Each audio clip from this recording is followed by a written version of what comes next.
தமிழகத்தில் மக்களவைத் தேர்தலுக்கான வேட்புமனு தாக்கல் இன்றுடன் நிறைவடைய உள்ள நிலையில் மத்திய சென்னை தொகுதி திமுக வேட்பாளர் தயாநிதி மாறன் வேட்புமனுவை தாக்கல் செய்தார்.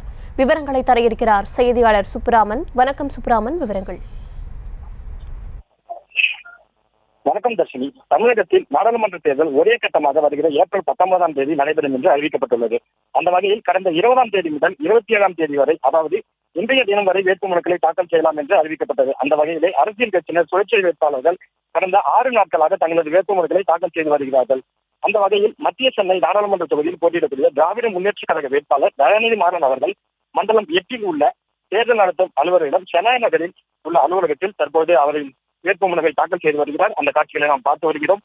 இன்றைய தினம் அரசியல் கட்சிகள் மற்றும் சுயேட்சை வேட்பாளர்கள் விறுவிறுப்பாக தமிழகம் முழுவதும் தங்களது வேட்புமனுக்களை தாக்கல் செய்து வருகிறார்கள். அந்த வகையிலே மத்திய சென்னை நாடாளுமன்ற தொகுதியில் அதிமுக கூட்டணி, பாஜக கூட்டணி, நாம் தமிழர் கட்சி போன்ற வேட்பாளர்கள் தங்களது வேட்புமனுக்களை தாக்கல் செய்த நிலையில் இன்று கடைசி நாளான இன்று திராவிட முன்னேற்ற கழக வேட்பாளர் தயாநிதி மாறன் அவர்கள் தற்போது வேட்புமனுவை தாக்கல் செய்து வருகிறார்.